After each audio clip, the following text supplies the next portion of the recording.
Vamos a hablar hoy sobre la Virgen de la Leche, que es propiedad del Ayuntamiento de Madrid y está depositada en el Museo del Prado desde julio de este año, en un primer momento por 5 años, pero quizá podamos incluso tenerlo algo más.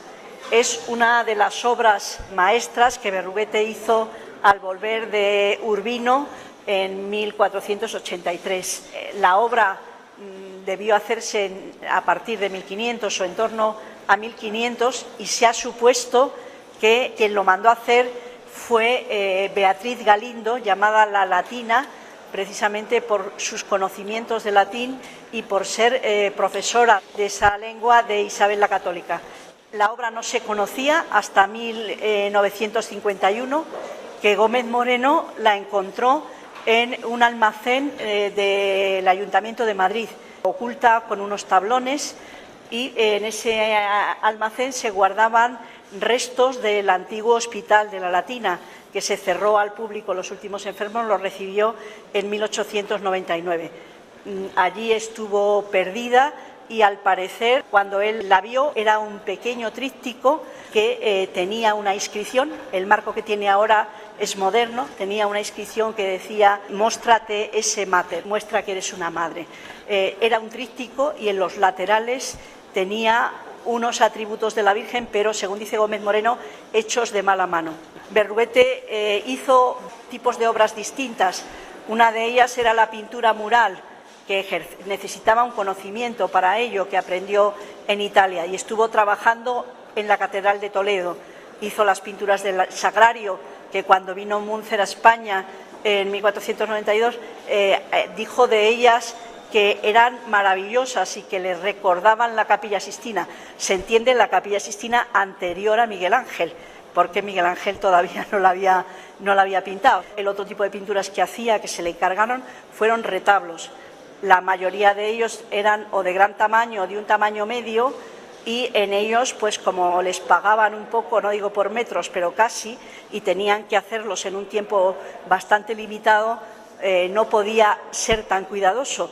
Pero incluso en un retablo como este, que es el retablo de San Pedro Mártir, o el otro de Santo Domingo, que no está formado, que proceden de la iglesia de Santo Tomás de Ávila, fueron mandados a hacer por Fray Tomás de Torquemada, el inquisidor general, pero la que costeaba las obras era la Reina Católica. En este caso, seguramente para Beatriz Galindo, la Latina, mandó hacer esta obra en la que se ven todos los elementos de su compleja formación.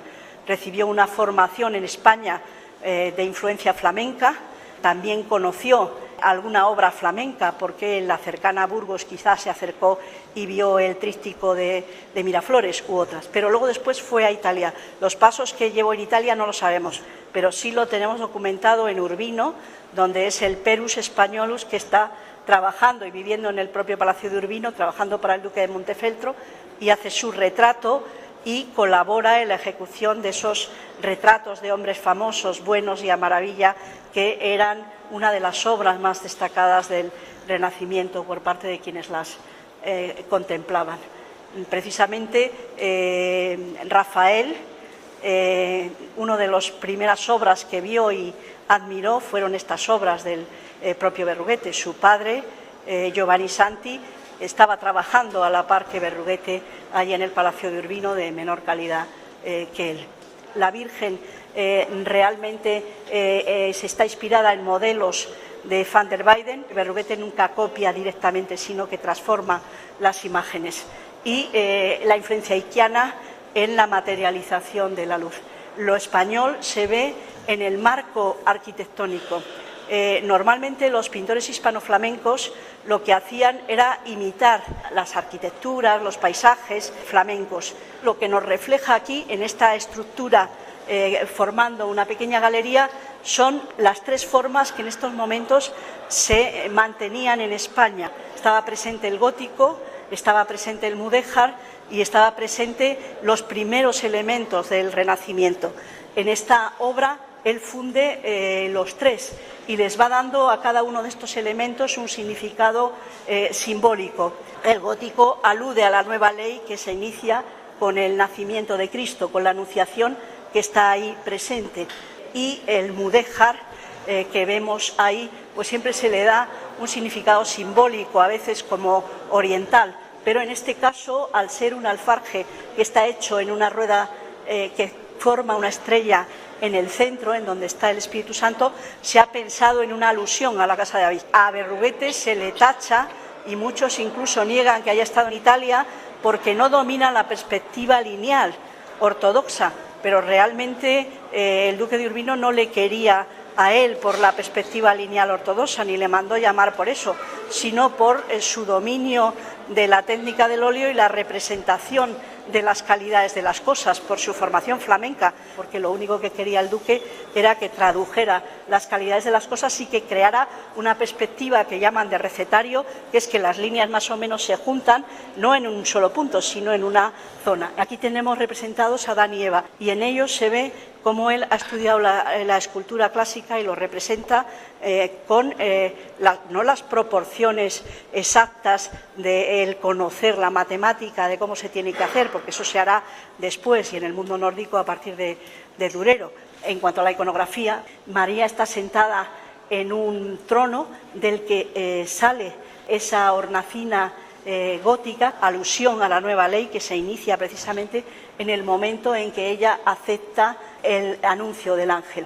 La anunciación está representada ahí y también la flor de lis sobre la cabeza, el jarrón con las azucenas que aluden a la virginidad de María. Y María está representada como reina de los cielos, sentada, coronada, y todos los elementos que aparecen ahí nos aluden a un tema que siempre es reincidente en estos momentos, que es el tema de la pasión en los días felices de la infancia.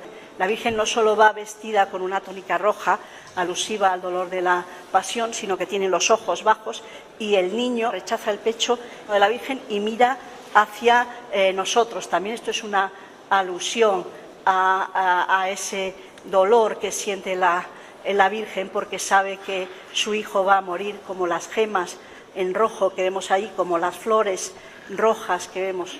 Y María está representada como nueva Eva, que limpia el pecado cometido por Adán y Eva, que está aquí en los basamentos. Estos arcos rebajados que ejercen de arcodiafragma, a través de ello podemos ver cómo encuadran y podemos ver un escudo con la cruz en rojo, que alude también a la crucifixión, pero no solo eso, sino las flores de cardo con espinas que decoran toda esta parte de aquí, que aluden también a esas espinas que se van a hincar en la cabeza de Cristo. Es una imagen de devoción que Berruguete crea maravillosamente. Ha puesto a la Virgen en el centro.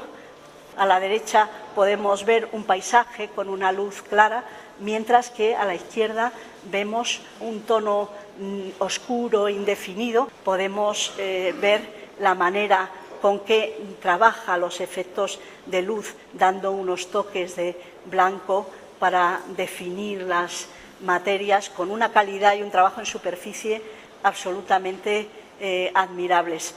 Cuando Gómez Moreno publicó esta obra, la publicó diciendo en el artículo del Archivo Español de Arte de 1951, la joya del Ayuntamiento madrileño descubierta. Y realmente es una pequeña joya. Quien no conozca a Berruguete y ve esto se puede sorprender. Berruguete no era un pintor español como los demás, sino que él era de familia hidalga.